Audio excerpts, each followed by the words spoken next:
Buenos días, buenas tardes, buenas noches, buenas madrugadas. Independientemente de la hora en que estés viendo esto, bienvenido. Y comenta ahí, ¿desde qué ciudad estás viendo esta historia? Y mira, si esta historia apareció para ti, es porque merece ser escuchada. Así que suscríbete al canal para no perderte ninguna otra como esta. El sol pegaba fuerte en mi rostro cuando levanté los ojos de la cerca rota. Ya 3 años. 3 años desde que Elena partió y me dejó solo en esta tierra rojiza de Guadalajara, Jalisco. El viento caliente traía el olor de la sequía que se arrastraba desde hacía meses y sentía que dentro de mí había una sequía aún peor. Me llamo Juan Bautista de los Santos, 52 años de edad, las manos callosas de tanto trabajar la tierra, el corazón pesado de tanta soledad. La hacienda San Miguel fue un lugar lleno de vida. Elena plantaba flores en el porche, cantaba mientras cuidaba de las gallinas, llenaba la casa de risas y olor a café de olla. Ahora solo resta el silencio. El trabajo se convirtió en mi único amigo. Me levanto antes de que cante el gallo, cuido del ganado, reparo la cerca, limpio el pastizal. Cuando llega la noche, me siento en el porche vacío y me quedo mirando las estrellas. A veces converso con Elena como si ella aún estuviera aquí. Mujer, esta soledad me está matando, le digo bajito al viento. La hacienda queda a 25 kilómetros de Guadalajara, en un camino de tierra que se vuelve lodo cuando llueve y polvo cuando hace sol. 100 hectáreas de matorral que mi padre me dejó, con un pedazo de bosque preservado que Elena insistía en mantener intacto. Es el pulmón de la hacienda, decía ella, y el lugar donde los animales descansan. Ahora yo cuido del bosque pensando en ella, como si fuera un altar verde en su memoria. En aquella tarde de marzo, el calor era sofocante, la tierra agrietada pedía agua, igual que mi pecho pedía compañía. El termómetro en el porche marcaba 42 grados, y ni una nube en el cielo prometía alivio. Terminé de reparar la cerca del fondo, donde los novillos habían forzado el paso, buscando una sombra mejor. El sudor escurría por mi espalda, pegando la camisa al cuerpo. Cada movimiento era un esfuerzo contra el calor que subía de la tierra como una ola invisible. Decidí dar una vuelta hasta el arroyo de San Pedro para ver si aún tenía agua corriente. En los últimos años de sequía, el arroyo se había convertido en apenas un hilo de agua, pero aún era el único lugar donde los animales podían beber. Monté a Trueno, mi caballo Bayo, que me acompaña desde hace 10 años. Un animal inteligente, hijo de una yegua que Elena adoraba. Trueno conoce cada piedra de esta tierra, cada sendero, cada árbol torcido del matorral. Cuando Elena murió, él se puso triste también, como si entendiera que algo importante había salido de nuestras vidas. El camino de tierra rojiza se extendía frente a mí, polvoriento y caliente. A ambos lados, la maleza reseca esperaba la lluvia que se negaba a llegar. Frutos de mezquites secos, pitayas marchitas, pasto reseco que crujía bajo los cascos de Trueno.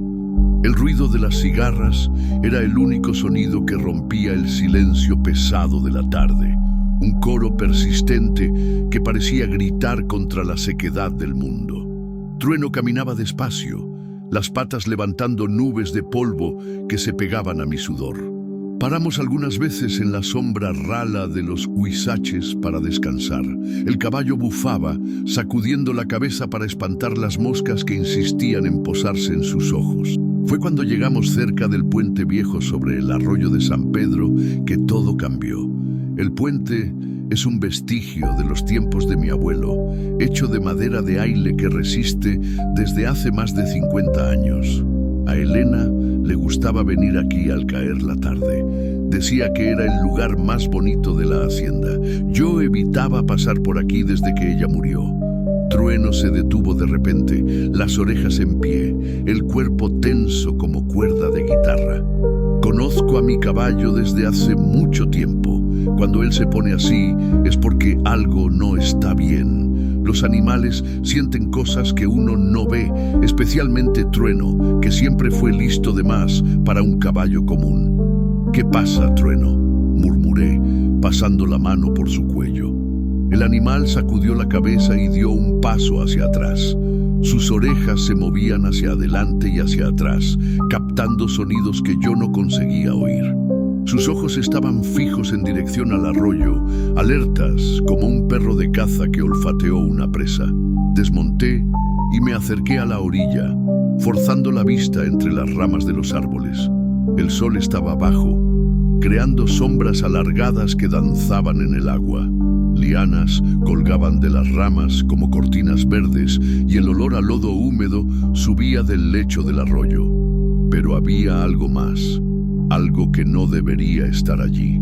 Un gemido bajo llegó hasta mis oídos. Débil, casi ahogado por el ruido del agua corriente que aún insistía en correr sobre las piedras lisas. Mi corazón se aceleró. En 3 años de soledad me había acostumbrado a todos los sonidos de la hacienda: el mugido del ganado, el pío de las aves, el crujido de las ramas secas. Aquel sonido era diferente, era humano. Aparté las ramas con cuidado y miré mejor. Las hojas arañaron mis brazos, dejando pequeños cortes que ni sentí. La adrenalina había tomado cuenta de mi cuerpo. Allí estaba ella, una muchacha joven de unos 20 y tantos años, medio hundida en el agua poco profunda cerca de la orilla.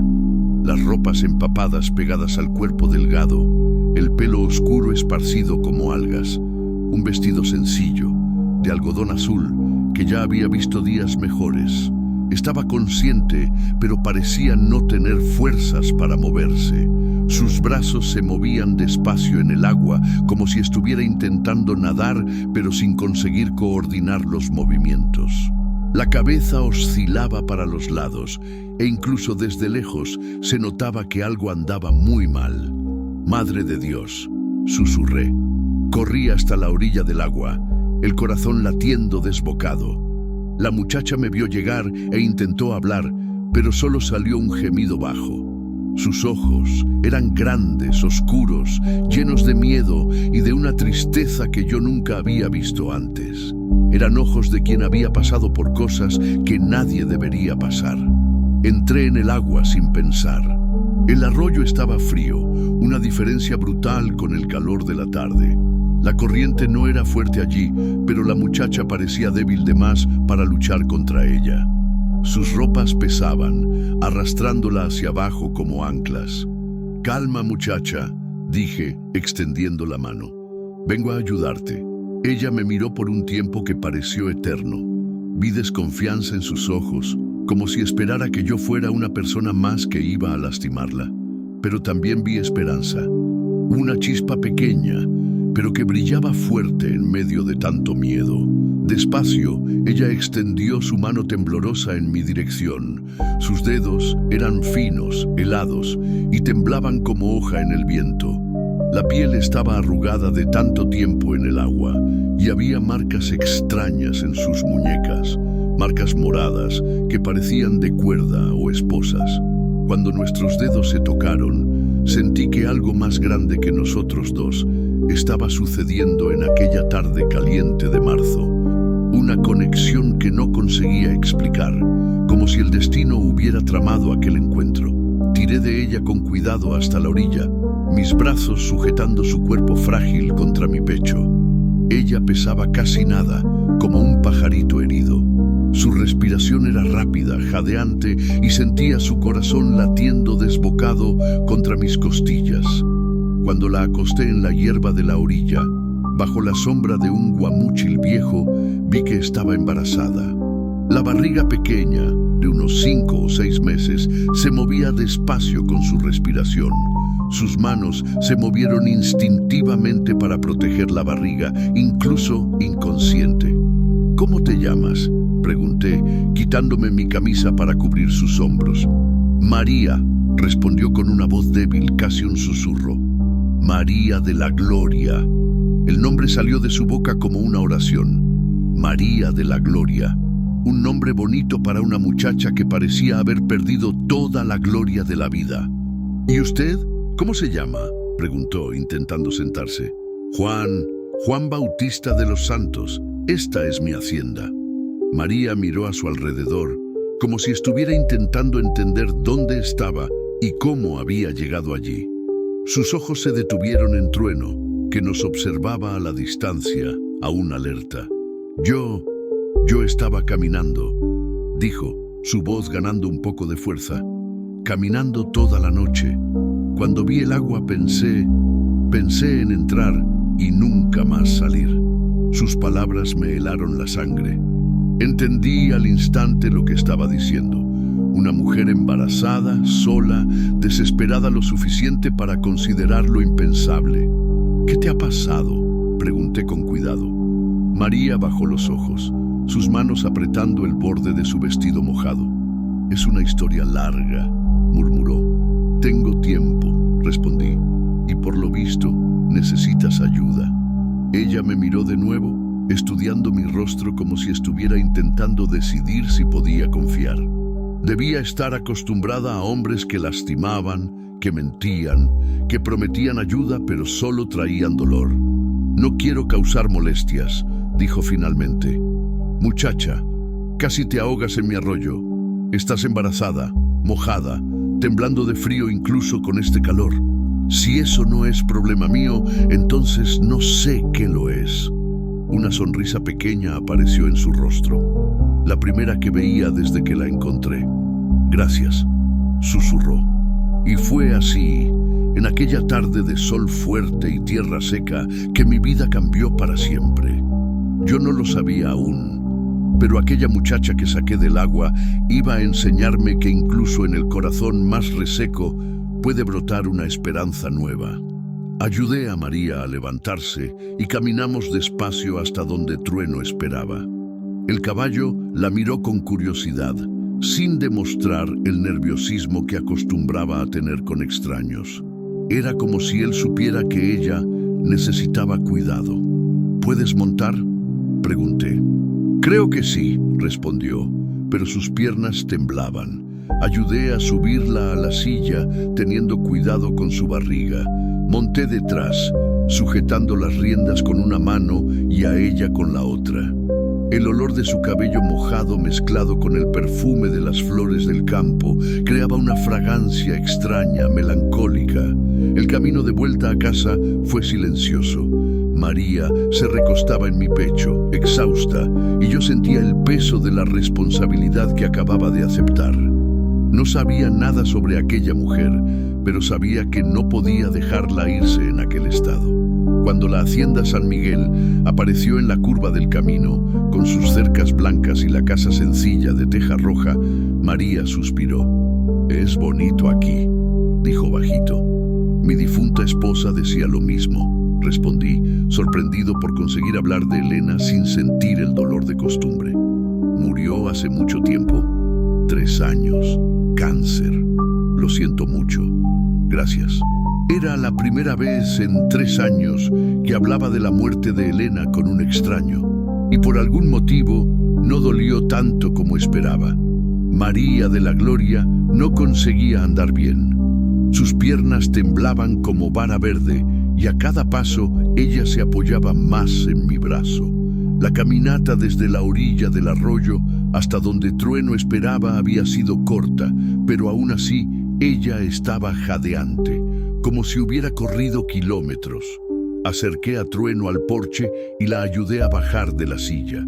Sus manos se agarraban a mi hombro con una fuerza desesperada, como si yo fuera la única cosa sólida en un mundo que se derrumbaba. ¿Hacia dónde ibas?, pregunté mientras seguíamos despacio hasta el porche. Ella se quedó en silencio por un tiempo. Solo el ruido de los cascos de trueno en la tierra y el viento seco en las ramas secas. Rex, mi perro callejero, apareció corriendo desde la sombra del mango, ladrando de alegría por ver movimiento en la hacienda. Pero cuando vio a María, se detuvo en medio del camino, inclinando la cabeza como si la estuviera estudiando. «Puedes estar tranquila», dije. «Rex ladra mucho, pero no le hace daño a nadie. Es más miedoso que bravo. Como si entendiera que estaba siendo presentado, Rex se acercó despacio, olfateando el aire. María extendió la mano y él lamió sus dedos con delicadeza. «Es bonito», dijo, pasando la mano por la cabeza del perro. Hacía tiempo que no veía un animal tan bien cuidado. Cuando finalmente habló sobre su destino, la voz salió baja, casi ahogada por el viento. «No sé, solo quería desaparecer». No insistí. Ya había visto gente lastimada lo suficiente para saber que algunas heridas necesitan tiempo para abrirse. Y por sus ojos, por las marcas moradas en su cuello que intentaba esconder con el cabello, yo sabía que esta muchacha cargaba heridas profundas. Llegamos al porche cuando el sol ya se estaba despidiendo detrás de las lomas. La casa estaba como siempre quieta, vacía, esperando por alguien que nunca más iba a volver. El mismo silencio pesado que me acompañaba desde hacía 3 años, pero que ahora parecía diferente con la presencia de María. «Siéntate aquí», dije, acercando la silla de madera que Elena usaba para pelar yuca en las tardes de domingo. «Voy a buscar agua y algo para que comas». María se sentó despacio, sus manos protegiendo su barriga. Miraba todo con atención. Las flores marchitas en el jarrón del porche, la hamaca vieja colgada entre 2 columnas, la radio de pilas que yo encendía a veces para oír las noticias de Guadalajara. «Su casa es acogedora», dijo cuando volví. Traía un vaso de agua helada del refrigerador y un plato de arroz con pollo que había sobrado de la comida. No era gran cosa, pero era lo que tenía. «Gracias», dijo cuando puse el plato en su mano. Comió despacio, como si cada bocado doliera. O como si hace mucho tiempo no comía una comida decente. Yo me quedé allí al lado, sin saber bien qué decir. Hacía tanto tiempo que no tenía compañía en la mesa que hasta olvidé cómo se conversa con gente.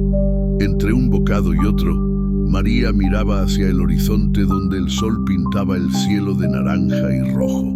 Las cigarras habían parado de cantar, dando lugar al coro de los grillos que anunciaba la noche. Era un cambio de turno que sucedía cada tarde, pero que yo raramente paraba a notar. «¿Hace cuánto tiempo vives solo aquí?», preguntó. «Desde que Elena murió. Antes teníamos una hija también, pero ella se casó y se fue a vivir a Guadalajara. Visita de vez en cuando, pero no es lo mismo», María completó. «No, no lo es». Ella asintió, como si entendiera perfectamente lo que era vivir con la ausencia de alguien. «Puedes quedarte aquí hoy», dije cuando ella terminó de comer. «Mañana vemos qué hacer». María me miró con aquellos ojos grandes y oscuros. Por un momento vi allí una gratitud que me apretó el pecho. «No me conoce», dijo. «¿Cómo sabe que puede confiar en mí?» «¿Y cómo sabes que puedes confiar en mí?», respondí. Ella esbozó una sonrisa pequeña, la primera que veía en su rostro desde que la saqué del agua. Y en esa sonrisa había una tristeza que me recordó a Elena en sus últimos días, cuando la enfermedad ya estaba ganando la batalla. «Tal vez no tengamos elección más que confiar», dijo. Arreglé para María el cuarto que era de mi hija Carmen antes de que ella se casara y se fuera a vivir a Guadalajara. Un cuartito sencillo, con una cama de hierro y una ventana que daba al patio donde Elena plantaba sus flores. Puse sábanas limpias que olían a jabón en polvo y suavizante. Dejé una toalla encima de la cómoda al lado de un jabón nuevo. «Si necesitas algo durante la noche, solo llámame», dije antes de cerrar la puerta. Mi cuarto está justo al lado, pero yo sabía que no iba a poder dormir bien. Había algo en la historia de aquella muchacha que no se me iba de la cabeza.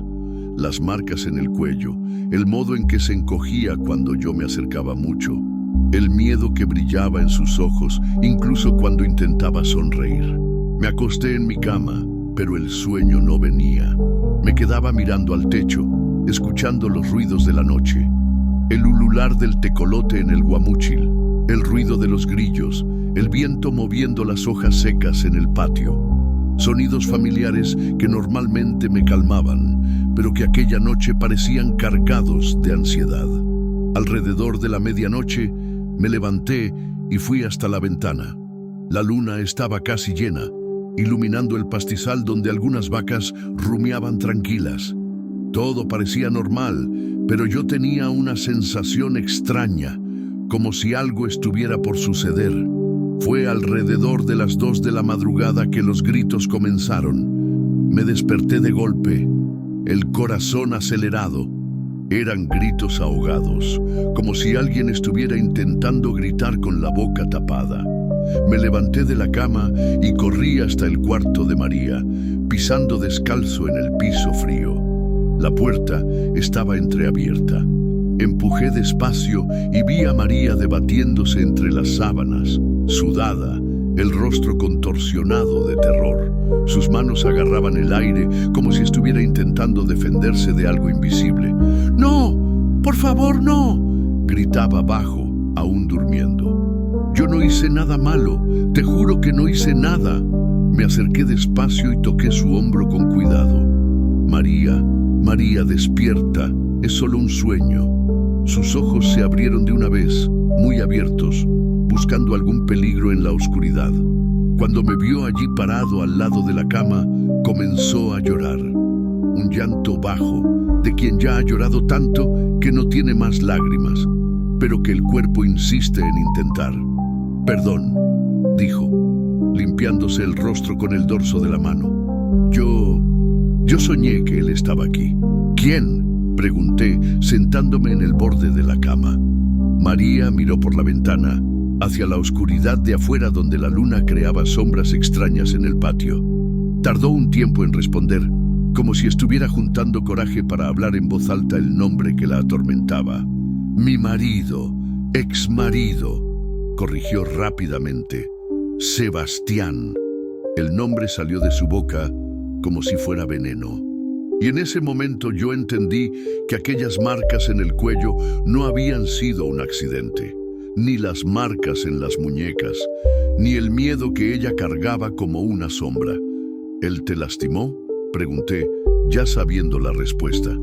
María asintió con la cabeza, despacio. Una lágrima descendió por su rostro, brillando en la luz tenue que entraba por la ventana. «Por 3 años. Decía que era porque me amaba, que un hombre que ama de verdad tiene que corregir a la mujer cuando ella se equivoca». Se detuvo, respiró hondo, como si estuviera preparándose para contar el resto. «Cuando descubrí que estaba esperando un bebé, pensé que iba a cambiar. Pensé que él iba a estar feliz, que iba a parar con las correcciones. Pero no paró. Se puso peor, mucho peor.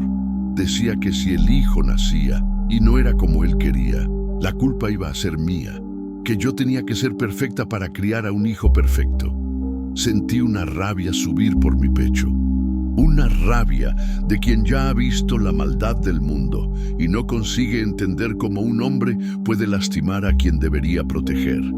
Era la misma rabia que sentí cuando los médicos me dijeron que no había nada más que pudieran hacer por Elena. «¿Tú te escapaste?», pregunté. «Lo intenté 3 veces, pero él siempre me encontraba. Tiene amigos por todas partes, gente que me veía en la central camionera, en casa de parientes, en cualquier lugar donde yo intentara esconderme». María puso su mano en su barriga, en una protección instintiva. La última vez dijo que si yo intentaba irme de nuevo, iba a matarme, y iba a matar al bebé también. Su voz se quebró en la última frase. Vi que ella creía en la amenaza. Conocía a Sebastián lo suficiente para saber que él era capaz de cumplirla. «¿Por eso estabas en el arroyo, huyendo?». Ella asintió de nuevo. «Caminé toda la noche.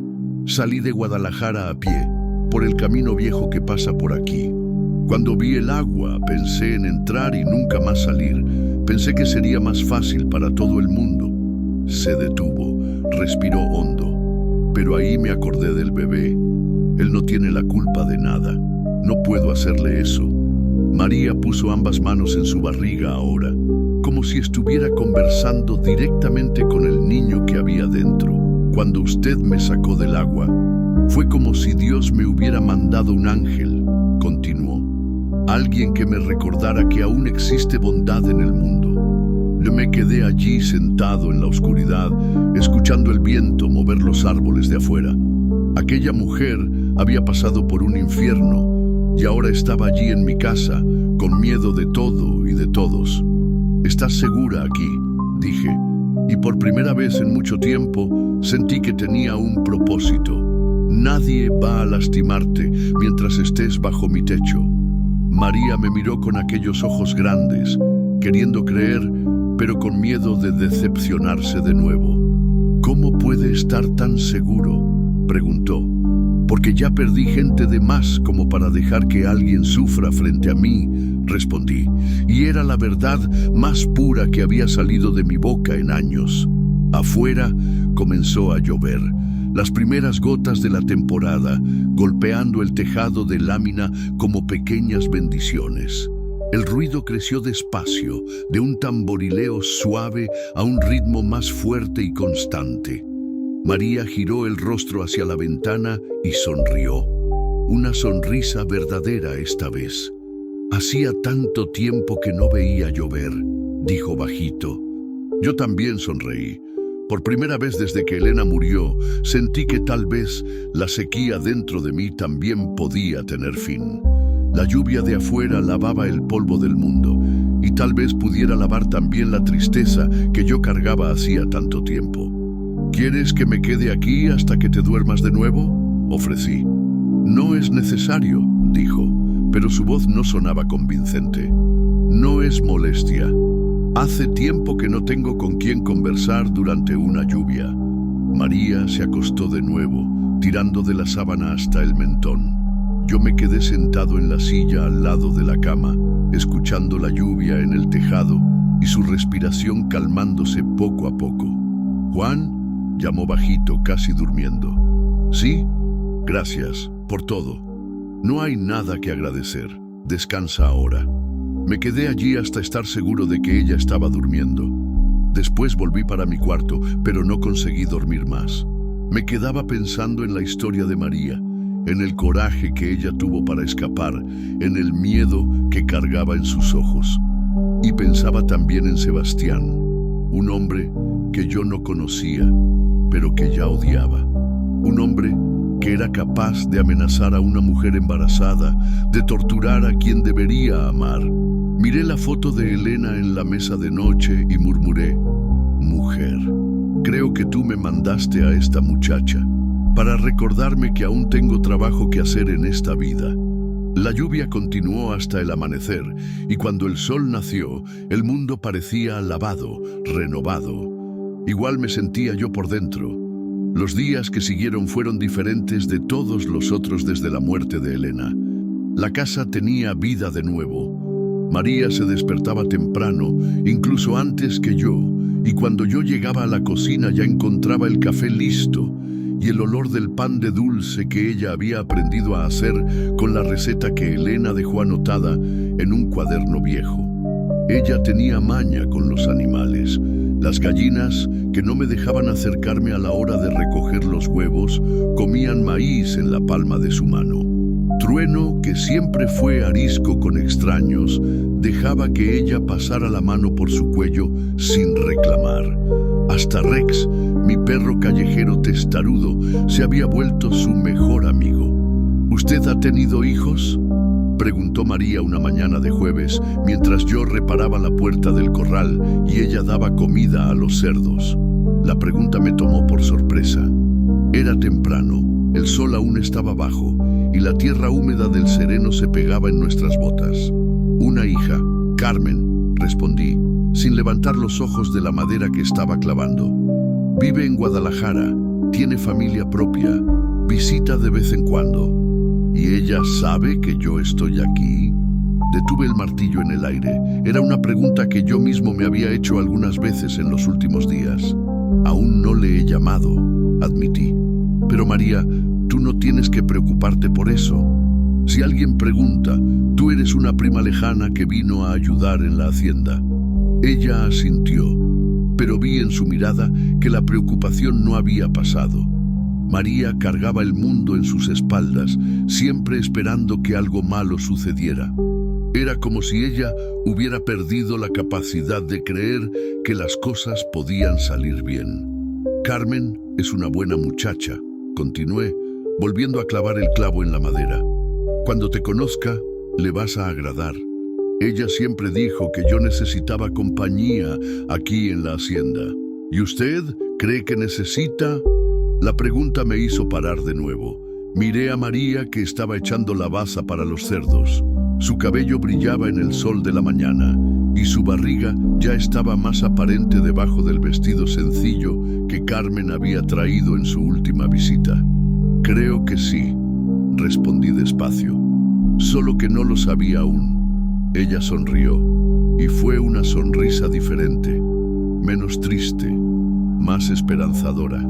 Durante aquella semana, María se fue integrando a la rutina de la hacienda de un modo natural. Ayudaba con las tareas más ligeras, cocinaba platillos que yo había olvidado el gusto, cuidaba de la huerta que Elena había plantado y que yo había dejado morir por descuido. Las plantas sienten cuando uno se preocupa por ellas, dijo una tarde, regando los pies de tomate que habían vuelto a brotar. Es igual que la gente, necesitan atención para crecer. Elena decía lo mismo, dije, sorprendido por conseguir mencionar a mi esposa sin sentir el dolor de costumbre. Ella debió haber sido una mujer especial. Lo era, muy especial. Usted aún la ama mucho. No era pregunta, era constatación. Miré a María, que continuaba regando las plantas sin mirarme. Siempre la voy a amar, respondí, pero estoy aprendiendo que el corazón puede tener espacio para más de un sentimiento. Esta vez ella me miró, y en sus ojos vi algo que no estaba allí antes. Una luz diferente, como si algo estuviera naciendo entre nosotros dos. Fue el miércoles que la primera señal de problema apareció. Yo estaba en el pastizal del fondo, contando el ganado para ver si no había ningún animal herido o enfermo. El sol estaba en medio del cielo, pegando fuerte, y el sudor escurría por mi espalda. Era un trabajo que hacía todas las semanas, pero que en aquellos días había ganado un significado nuevo. Necesitaba mantener la hacienda en orden para proteger a María. Fue cuando oí a Rex ladrando como loco cerca de la casa. No era el ladrido de alegría que él hacía cuando veía gente conocida llegando por el camino. Era el ladrido de alerta, de peligro, que él solo hacía cuando algo andaba mal. Dejé todo y corrí de vuelta, el corazón ya acelerado incluso antes de saber lo que estaba sucediendo. La distancia de la casa hasta el pastizal del fondo era de casi 1 kilómetro, y corrí aquella distancia como si fuera un joven de 20 años. María estaba parada en el porche, sus manos agarrando su barriga, su rostro blanco de miedo. Del lado del camino, parado debajo de la sombra de un ipé amarillo que Elena había plantado, había un hombre arriba de una moto roja. Incluso desde lejos se notaba que era un tipo grande, fuerte, con una barriga de cerveza y los brazos llenos de tatuajes. Usaba una camiseta sin mangas que mostraba músculos desarrollados probablemente en la cárcel y lentes oscuros que escondían sus ojos. Él no intentó entrar en la propiedad, pero se quedó allí parado, solo mirando, como una víbora esperando la hora correcta de dar el ataque. «Es él», susurró María cuando llegué cerca, subiendo los escalones del porche de 2 en 2. «Es Sebastián». Mi sangre se calentó.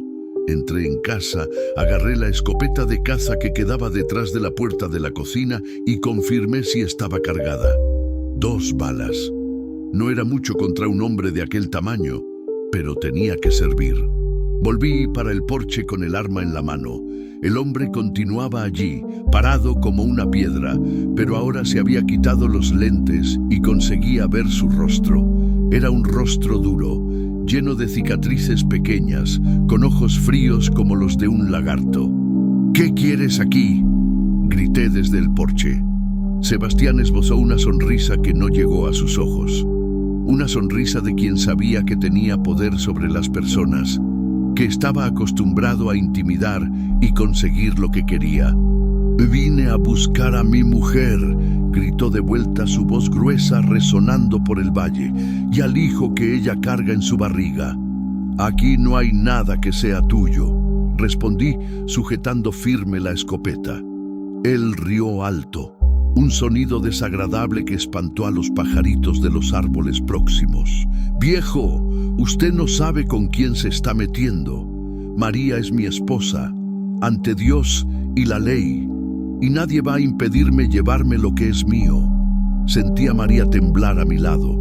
Sus manos estaban tan apretadas en la madera del porche que los nudillos de sus dedos se habían puesto blancos. «Entra adentro», murmuré para ella, «y cierra la puerta con llave». «No», respondió, sorprendiéndome. «No voy a esconderme más». María descendió los escalones del porche y caminó hasta la cerca que separaba nuestra propiedad del camino. Cada paso de ella parecía costarle un esfuerzo enorme, pero ella mantenía su cabeza erguida y sus hombros firmes. Sebastián descendió de la moto y se acercó al otro lado del alambre. De cerca, él era aún más intimidante. Debía tener unos 2 metros de altura y músculos que saltaban debajo de su camiseta. «María», dijo, cambiando el tono para algo que quería parecer cariñoso, pero sonaba falso como moneda falsa. «Deja de hacer payasadas. Tú sabes que me amas. Tú sabes que perteneces a mí». «Yo no pertenezco a nadie», respondió María, su voz más firme de lo que yo esperaba. «Y no amo a quien me golpea». Su rostro cambió al instante. La máscara de hombre cariñoso cayó y lo que sobró fue pura rabia. Los músculos de su cuello se pusieron tensos, las venas saltaron en sus sienes. «Te vas a arrepentir de esto, desgraciada», gruñó. «Yo te recogí en la calle, te di casa, comida, ropas, y es así como me pagas, huyendo como una perra en celo». «Tú me diste casa», replicó María, «pero también me diste palizas, me diste comida, pero también me diste hambre de cariño. Me diste ropas, pero también me diste vergüenza de existir». Sus palabras salieron como tiros certeros. Vi a Sebastián contorsionarse de rabia, sus puños cerrándose. «Y usted también, viejo», dijo, apuntando hacia mí. «Nadie le quita la mujer a un hombre y se sale con la suya. Usted no sabe dónde se está metiendo». «Sé exactamente dónde me estoy metiendo», respondí, descendiendo del porche con la escopeta apuntada hacia él. «Me estoy metiendo a defender a una mujer embarazada de un cobarde que golpea a quien no puede defenderse». Sebastián escupió en el suelo y subió a la moto. «Esto no termina aquí», gritó, encendiendo el motor. «Voy a volver, y cuando vuelva, ustedes dos van a pagar caro por esta humillación». La moto salió disparada, levantando una nube de polvo rojo que tardó en asentarse. Pero antes de desaparecer en la curva del camino, él gritó una última cosa. «Eres mía, María, y vas a seguir siéndolo hasta el día que me muera». María se quedó allí parada incluso después de que la moto desapareciera de vista. Sus manos temblaban, pero su cuerpo estaba erguido, fuerte. Cuando se volteó hacia mí, vi algo diferente en sus ojos. Miedo aún había, pero también tenía una valentía nueva allí. «Perdón», dijo. «Perdón por haber traído problemas a su casa». «Usted no ha traído problemas», respondí, poniendo mi mano en su hombro. «El problema ya existía. Usted solo trajo una oportunidad de resolverlo». Pero yo sabía que Sebastián iba a volver. Un hombre como aquel no se rinde fácil. Y cuando volviera, la cosa iba a ponerse fea. Aquella noche nos quedamos conversando en la cocina hasta tarde. María me contó cómo había conocido a Sebastián, cómo él era diferente al principio, cariñoso y atento, cómo sus celos fueron creciendo hasta volverse posesión, y la posesión hasta volverse violencia. Al inicio, él decía que me amaba tanto que no conseguía soportar la idea de perderme, contó, revolviendo el café con una cucharita. Después comenzó a decir que yo miraba demasiado a otros hombres, que conversaba demasiado con las vecinas. Fue prohibiendo una cosa, después otra, hasta que yo no podía salir más de casa. ¿Y cuándo comenzaron las agresiones? En el primer año de matrimonio. Yo había ido a visitar a mi hermana sin avisarle. Cuando volví, él dijo que una mujer casada no sale de casa sin permiso del marido. Me dio una cachetada para que aprendiera. María se detuvo, mirando a la taza como si estuviera viendo escenas del pasado reflejadas en el café. Al principio, yo le creí cuando él dijo que estaba nervioso del trabajo, que no iba a suceder de nuevo, pero sucedió, y fue poniéndose peor. Yo hablé de Elena, de la añoranza que me mordía por dentro, de cuán difícil era despertar todos los días sabiendo que ella nunca más iba a estar allí. Hablé de la hacienda vacía, de los días que pasaban sin que yo intercambiara una palabra con nadie, de cómo me había acostumbrado a la soledad hasta el punto de creer que era normal. A veces creo que Dios se olvidó de mí, dijo María, pasando la mano por su barriga que ya comenzaba a aparecer más. ¿Por qué deja que tantas cosas malas sucedan con personas que no lo merecen? No sé, respondí, sirviendo más café para los dos. Pero sé que a veces Dios coloca personas en nuestro camino cuando más lo necesitamos. Usted apareció aquí el día que yo más necesitaba recordar para qué sirve la vida. ¿Para qué sirve?, preguntó. Para proteger a quien no puede protegerse, para dar amor a quien nunca lo recibió, para mostrar que siempre existe una segunda oportunidad. María sonrió y esta vez la sonrisa llegó a sus ojos. Por primera vez desde que la encontré en el arroyo, ella parecía una mujer de verdad, no una sombra huyendo del miedo. ¿Usted ya tuvo muchas segundas oportunidades en la vida?, preguntó. Algunas. La mayor fue cuando Elena apareció en mi vida. Yo era un hombre amargado, cerrado, que no creía en el amor. Ella me enseñó que valía la pena intentar de nuevo. ¿Y ahora? La pregunta quedó en el aire entre los dos. Miré a María para el modo en que la luz de la lámpara iluminaba su rostro, para la delicadeza de sus gestos, incluso después de tanto dolor sufrido. Ahora creo que estoy aprendiendo de nuevo, respondí. Quedamos en silencio por un tiempo, cada uno perdido en sus propios pensamientos. Afuera, los grillos cantaban su sinfonía nocturna y el viento movía las hojas del mango que Elena había plantado en el patio. «Juan», dijo María finalmente. «¿Sí? Gracias por no entregarme a él. Nunca haría eso. ¿Cómo puede estar tan seguro?». Pensé en la respuesta por un momento, revolviendo el café que ya estaba frío. Porque cuando usted ama a alguien de verdad, no entrega a esa persona a quien va a lastimarla. Y descubrí que puedo amar de nuevo, de un modo diferente, pero aún así, amor. María me miró como si estuviera viendo algo nuevo en mi rostro. ¿Usted está seguro de lo que está diciendo? Lo estoy. ¿Y usted? ¿Está segura de lo que quiere? Quiero paz, respondió sin dudar. Quiero despertar por la mañana sin miedo. Quiero que mi hijo crezca sabiendo lo que es ser amado de verdad. Quiero una oportunidad de ser feliz. Entonces vamos a luchar por eso, dije, extendiendo mi mano hacia ella. María tomó mi mano y la apretó. Sus manos eran pequeñas, pero firmes, manos de quien había aprendido a ser fuerte en el dolor. Pero yo sabía que la lucha estaba solo comenzando. Sebastián iba a volver, y cuando volviera iba a traer problemas. Lo que yo no imaginaba era que él iba a volver tan pronto, y trayendo compañía. 3 días después, el viernes por la mañana, desperté con Rex ladrando de un modo que nunca había oído antes. No era solo alerta, era pánico puro, el tipo de ladrido que los animales hacen cuando sienten peligro real, inminente. Salté de la cama y corrí hasta la ventana. Lo que vi hizo que mi sangre se helara. 3 motos paradas enfrente de la hacienda.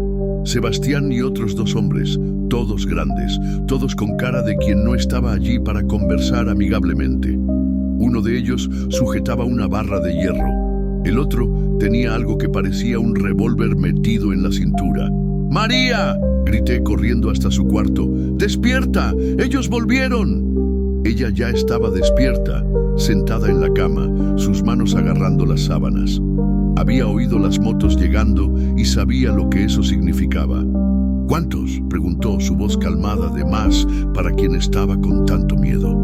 3, Sebastián y 2 más. María cerró los ojos por un momento. Cuando los abrió, vi una decisión allí que me asustó. Yo voy a salir, dijo, levantándose de la cama. Voy a ir con ellos. No puedo dejar que usted se lastime por mi causa. Ni pensarlo. Sujeté su brazo. Usted no va a ir a ningún lugar con esos desgraciados. Juan, usted no entiende. Sebastián es capaz de cualquier cosa. Si yo no voy, él va a hacer algo terrible con usted. Afuera una voz gritó: María, tienes 5 minutos para salir de ahí. Si no sales, vamos a entrar y a buscarte. Tomé la escopeta y confirmé si estaba cargada. 2 balas solo, contra 3 hombres. No era mucho, pero tenía que servir. Quédate aquí adentro, dije para María, y no salgas por nada. ¿Me oyes? Por nada. Salí para el porche con la escopeta en la mano.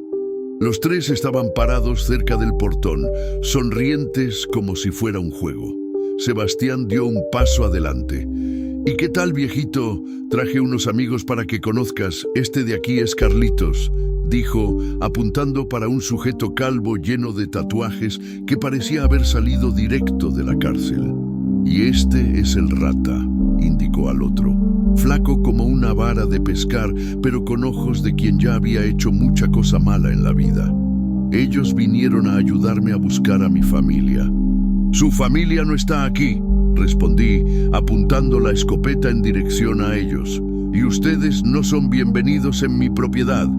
Sebastián rió alto. ¿Bienvenidos, viejo? Nosotros no estamos pidiendo permiso. Estamos avisando. María va a salir por las buenas o por las malas. Carlitos golpeó la barra de hierro en la palma de su mano, produciendo un sonido metálico que resonó en el silencio de la mañana. Rata escupió en el suelo y se ajustó el arma en la cintura, como si quisiera asegurarse de que yo lo había visto. Mira nomás. Sebastián continuó, fingiendo un tono razonable. Usted parece un hombre sensato.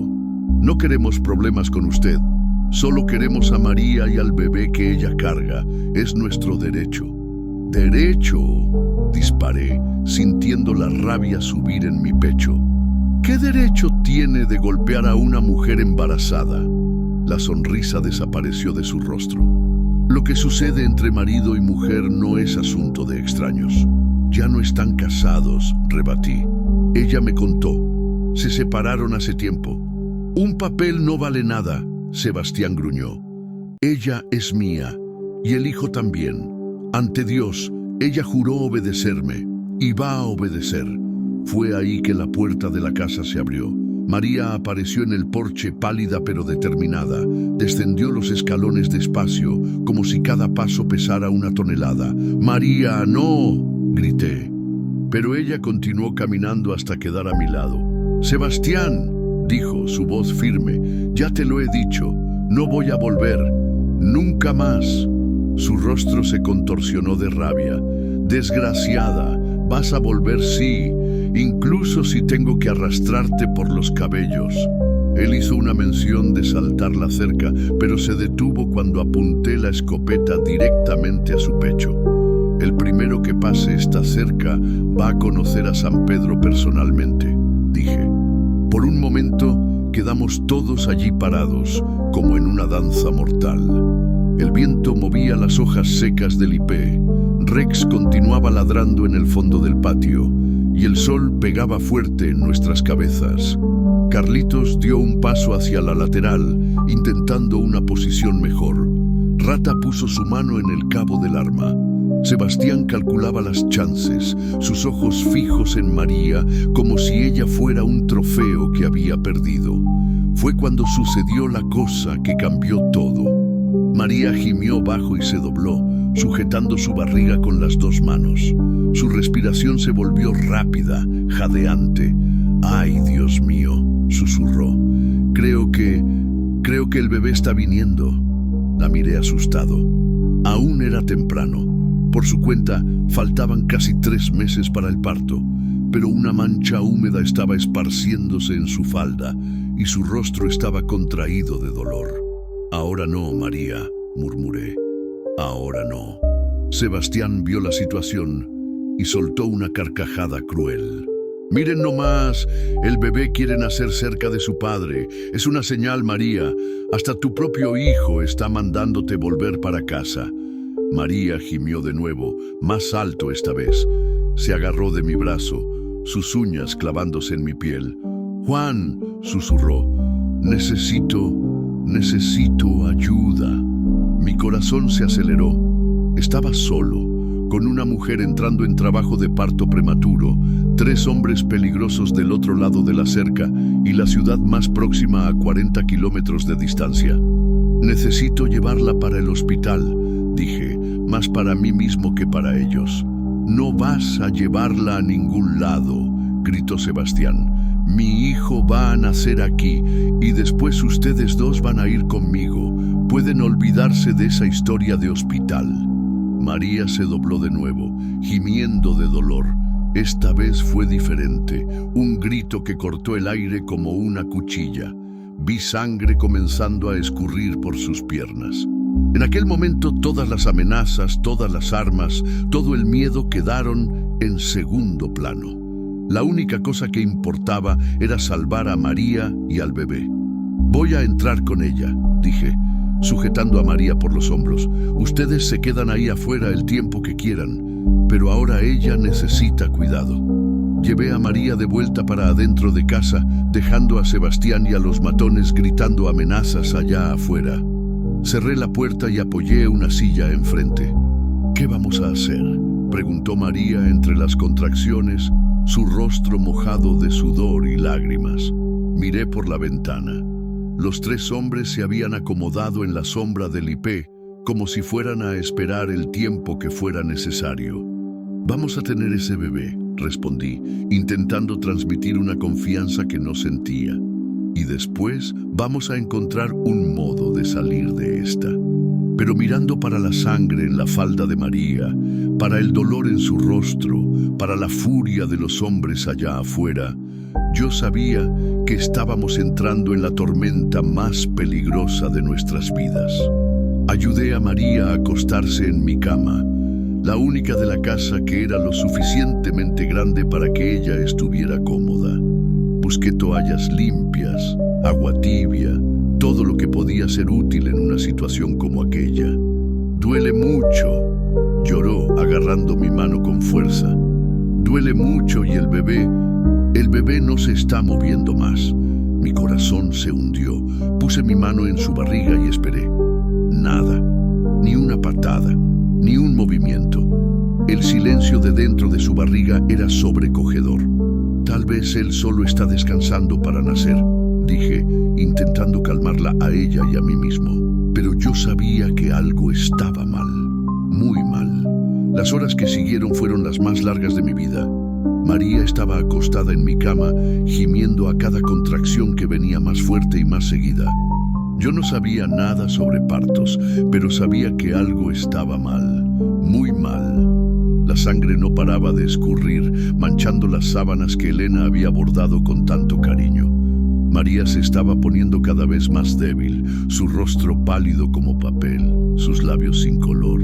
«Juan», susurró entre un dolor y otro, «si algo me sucede, si yo no consigo, no hables así», interrumpí, pasando un paño mojado en su frente.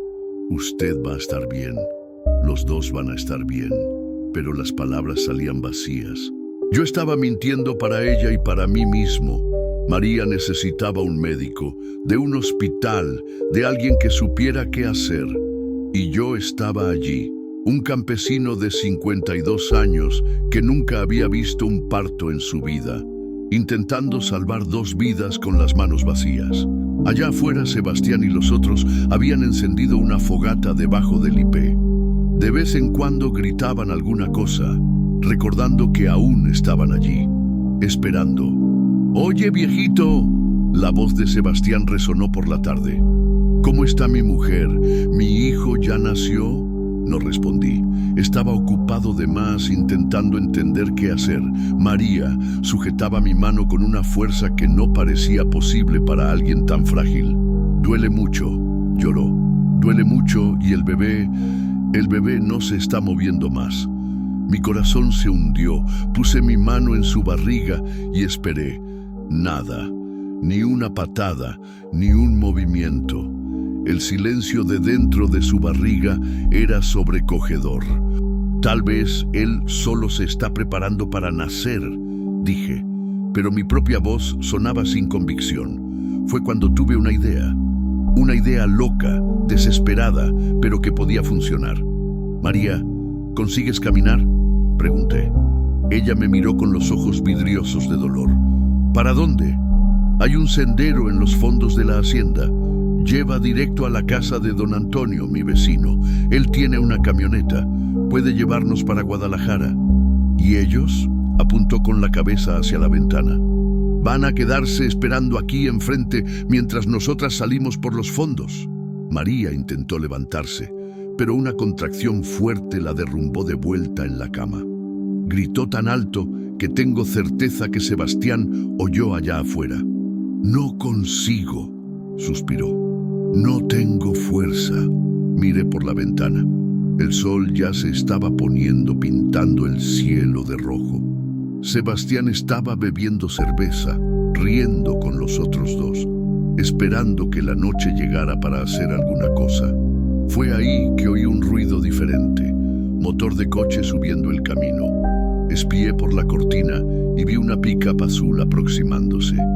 Mi corazón dio un vuelco de esperanza. Era Carmen, mi hija. Ella paró el coche cerca de los hombres y descendió, confusa. Sebastián se aproximó a ella, todo sonriente, fingiendo ser buena gente. «Buenas tardes, muchacha», oí él decir con aquella voz melosa que usaba para engañar a las personas. «¿Usted es hija del dueño de aquí?» «Lo soy», Carmen respondió desconfiada. Ella heredó el instinto de la madre para percibir cuando algo estaba mal.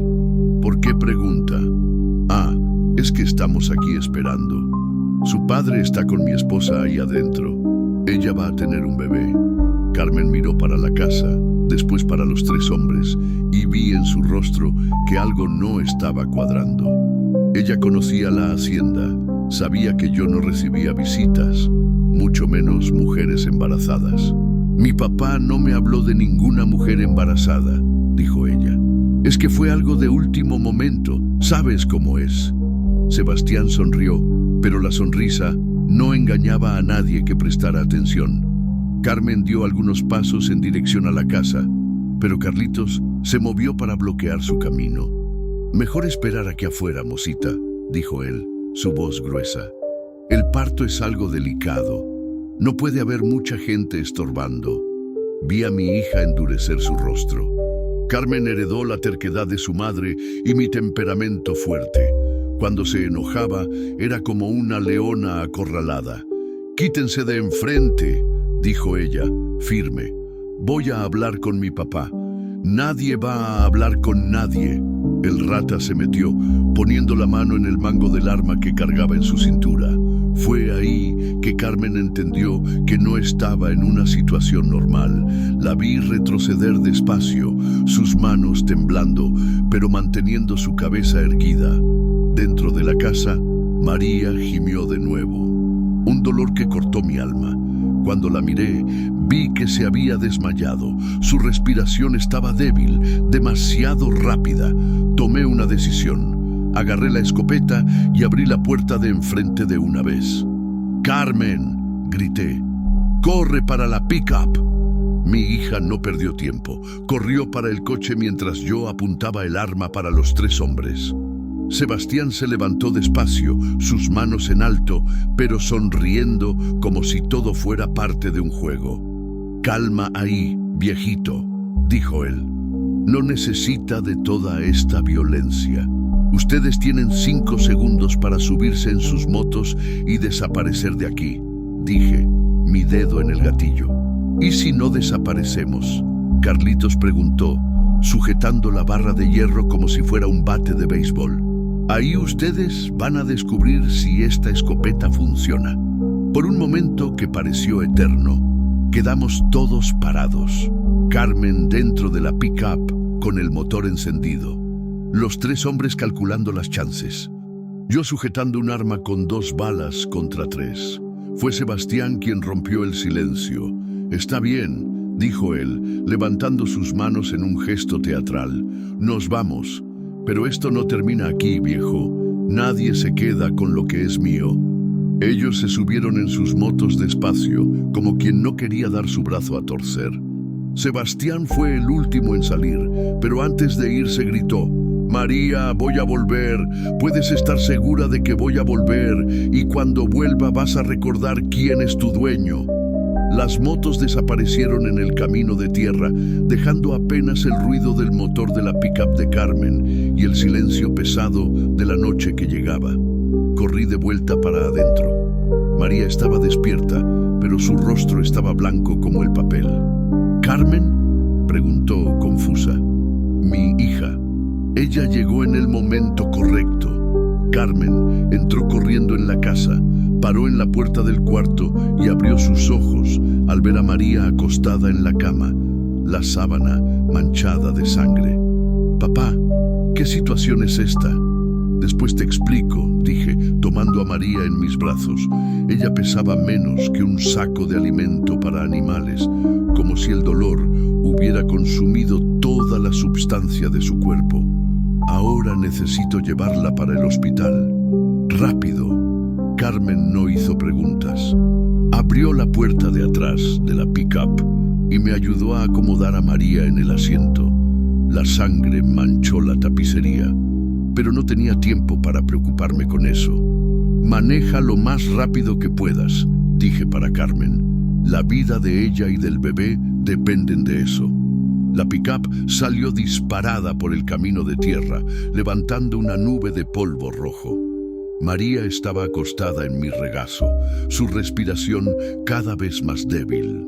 Sujeté su mano y recé todas las oraciones que sabía y algunas que inventé en el momento. «Aguanta, María», susurré en su oído. «Aguanta un poco más». Ella abrió sus ojos y me miró. En aquella mirada había miedo, pero también gratitud. Y algo más, una confianza que me hizo entender que sucediera lo que sucediese, yo había hecho lo correcto. «Gracias», susurró ella, «por todo». Y cerró sus ojos de nuevo, mientras la pick-up cortaba la noche en dirección al hospital, cargando nuestra esperanza y nuestro miedo en dirección a un futuro incierto. El camino hasta Guadalajara nunca me pareció tan largo. Carmen manejaba como si estuviera en una carrera, pero incluso así parecía que no llegábamos nunca. María se desmayaba y despertaba, gimiendo bajito a cada bache en el camino.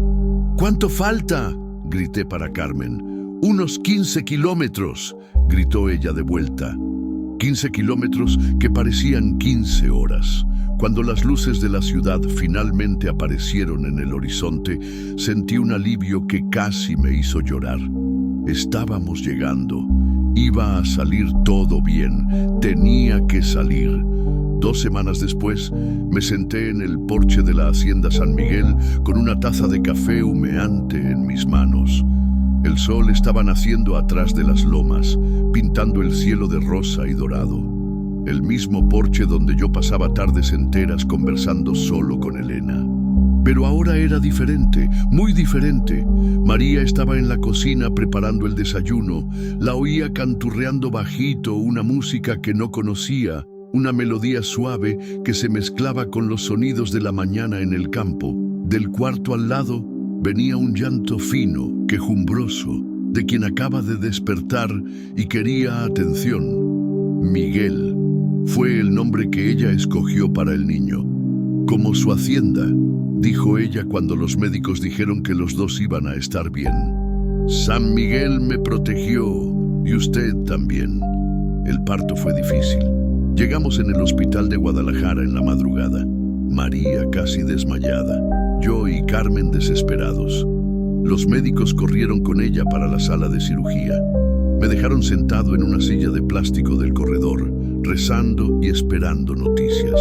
Fueron las horas más largas de mi vida.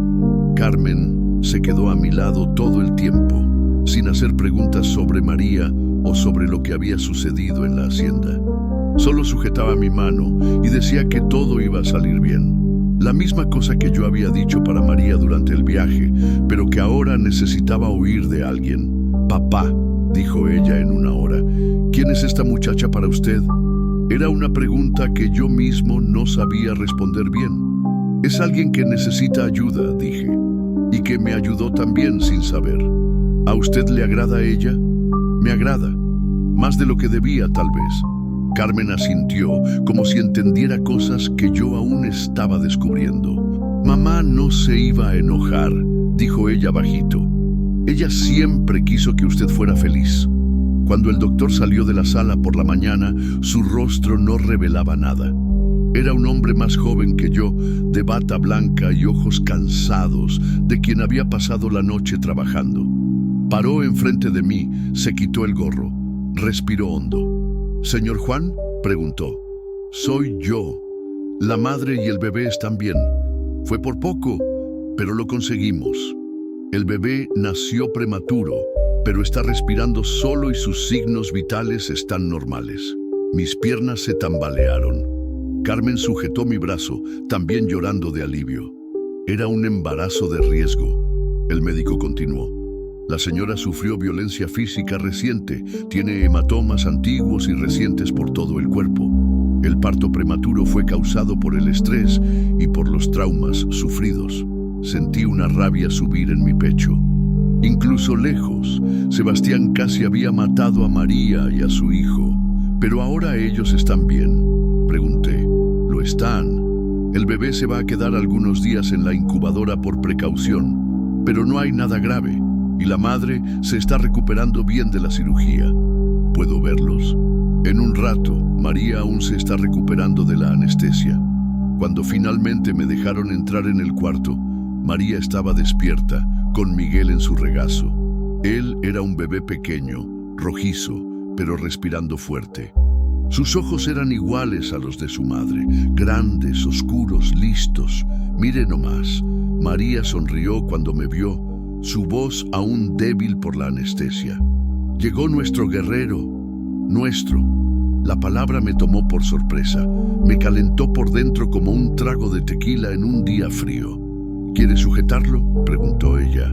Hacía años que no sujetaba a un bebé, desde que Carmen era pequeña, pero cuando puse a Miguel en mis brazos, sentí algo que había olvidado que existía. Propósito, responsabilidad, amor paternal. «Hola, pequeño», susurré. «Bienvenido al mundo». Miguel abrió sus pequeños ojos y me miró. Juro que sonrió. Carmen dijo que eran gases, pero yo sé que fue una sonrisa. Nos quedamos en el hospital 3 días.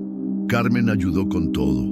Papeleo, médicos, compras para el bebé. Ella compró ropita, pañales, biberones, todo lo que un recién nacido necesita. En el segundo día, ella me jaló para conversar en el corredor. «Papá, necesito saber», dijo ella, seria como Elena se ponía cuando tenía algo importante para discutir. «¿Usted está enamorado de ella?». La pregunta me tomó desprevenido. Me quedé un tiempo pensando en la respuesta, mirando por la ventana del corredor para el movimiento de la ciudad allá abajo. «No sé si es amor», respondí después de un tiempo, «pero sé que es importante, más importante que cualquier cosa que sentí desde que su madre murió». «¿Y ella? ¿Siente la misma cosa?». «Carmen María pasó por un infierno, ahora tiene un hijo para cuidar. La última cosa que necesita es depresión de un hombre, incluso si es con buena intención». «No estoy hablando de presión, papá, estoy hablando de familia». «Familia», otra palabra que me removió por dentro. «Vamos despacio», dije, «ver cómo las cosas se desenvuelven». «Pero papá», Carmen insistió, «a veces uno pierde las cosas por esperar demasiado. La vida ya se llevó a mamá. No dejes que se lleve esta oportunidad también». En el tercer día, cuando los médicos liberaron a María y a Miguel, yo y Carmen trajimos a los dos para la hacienda. María se quedó callada durante casi todo el viaje, mirando por la ventana, Miguel durmiendo en su regazo. ¿Tiene miedo?, pregunté cuando llegamos cerca de casa. Un poco, admitió ella. ¿Y si él vuelve? Si vuelve, lo resolvemos, respondí. Pero creo que no vuelve tan pronto. Un hombre cobarde igual a ese no le gusta la confusión cuando la cosa se pone seria. Y estaba en lo cierto. 2 semanas se pasaron sin señal de Sebastián. Supe por un conocido en Guadalajara que él había desaparecido de la ciudad, incluso dejado deudas atrás. Parece que descubrió que yo tenía registro de arma, que Carmen había llamado a la policía, que las cosas se habían puesto serias de más para su gusto. O tal vez percibió que María no era más la mujer asustada que él conocía, que había encontrado una familia que la protegía, un lugar donde podía ser feliz. Ahora era mañana de domingo y yo estaba allí en el porche, oyendo los sonidos de una casa llena de vida. María cantando, Miguel llorando, Rex ladrando para las gallinas. Sonidos que había olvidado cuán buenos eran. El café está listo, María llamó desde la cocina. Entré y me senté a la mesa. Ella puso un plato enfrente de mí, huevos fritos, queso, pan de dulce que ella había aprendido a hacer con la receta que Elena había dejado anotada. Miguel estaba en la cuna improvisada que Carmen había traído, moviendo sus piernitas en el aire y haciendo aquellos ruidos que los bebés hacen cuando están felices. «Juan», María dijo sentándose del otro lado de la mesa, «necesito hablar una cosa». Su tono me dejó alerta, serio, formal, como si fuera algo importante. «Habla». «Ayer recibí una carta del abogado. El divorcio salió». Sentí un alivio enorme. Ella estaba libre de verdad ahora, libre de Sebastián para siempre. «Es una buena noticia», dije. «Lo es», concordó ella. «Pero tiene otra cosa. Recibí una propuesta de empleo en Guadalajara, en una empresa de limpieza. No es gran cosa, pero alcanza para sustentarme a mí y a Miguel». Mi estómago se apretó. Ella se iba. Iba a llevar a Miguel y a dejar la casa vacía de nuevo. «Es una buena oportunidad», conseguí decir, intentando no dejar que la decepción apareciera en mi voz. «Lo es», repitió ella, pero no parecía convencida. Solo que no sé si quiero». «¿Por qué?». María miró por la ventana, para el pastizal donde Trueno pastaba tranquilo, para las gallinas escarbando en el patio, para la huerta que ella había revivido con tanto cariño. «Porque aquí se volvió mi casa. Usted se volvió mi familia». Sus palabras me pegaron en el pecho como un golpe. «Familia», de nuevo esta palabra. «María, déjeme terminar», me interrumpió ella levantando la mano. «Yo sé que usted aún ama a Elena.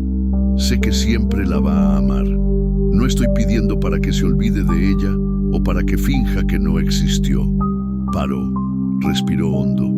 «Pero estoy pidiendo para que considere que tal vez la vida tenga más para ofrecer.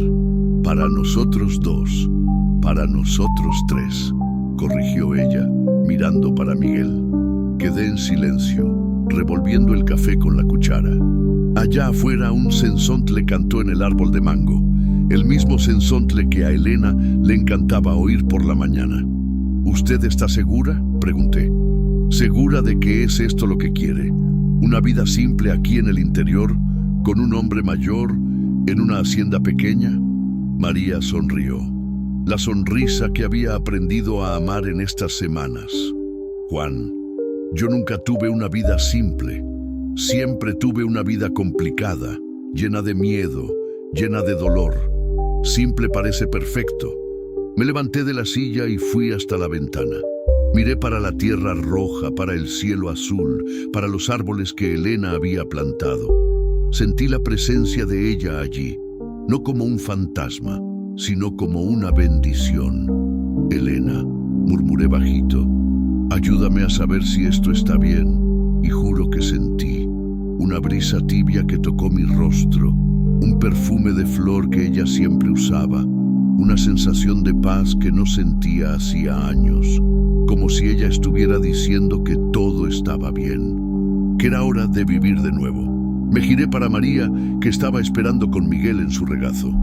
«Rompe esa carta», dije. Ella sonrió, sus ojos brillando de lágrimas. «¿Estás seguro?» «Lo estoy, pero con una condición». «¿Cuál?»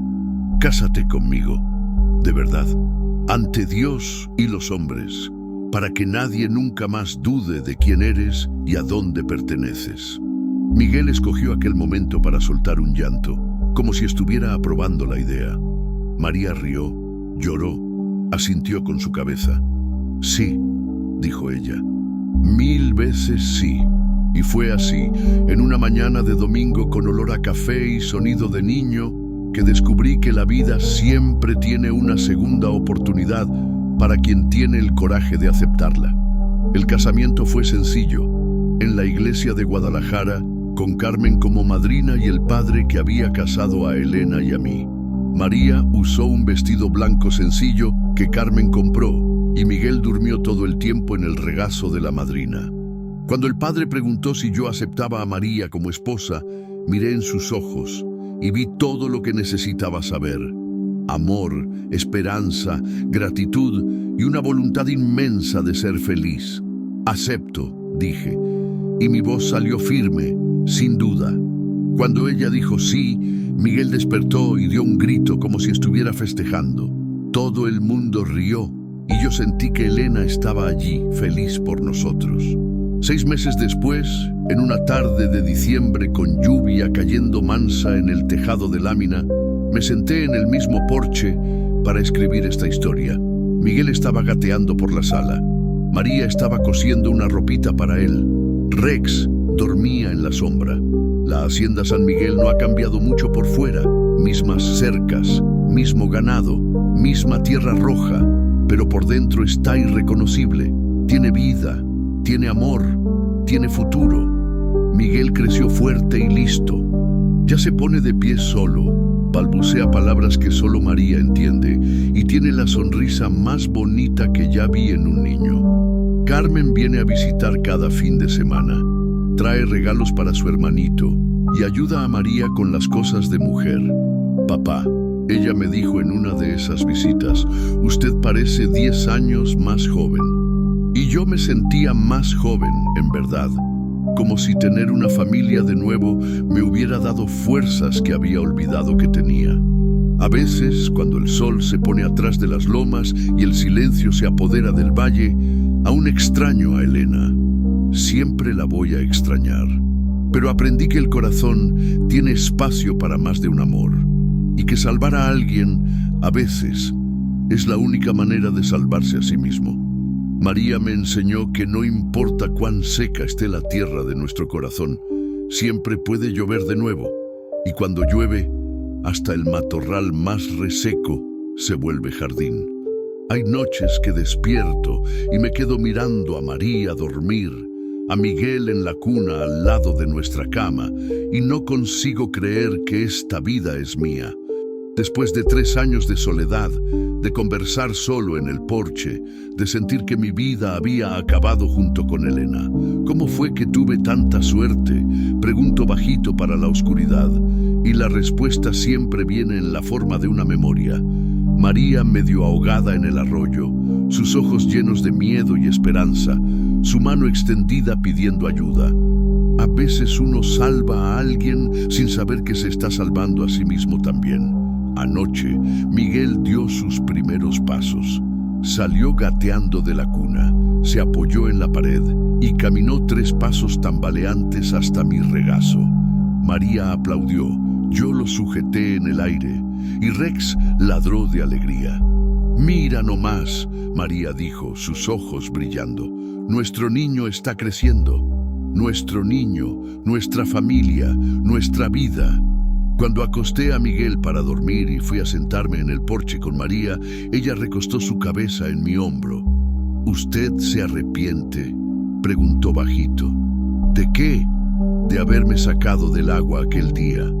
La miré, para su rostro que aprendí a amar, para sus manos que cuidan de mí y de nuestro hijo con tanto cariño.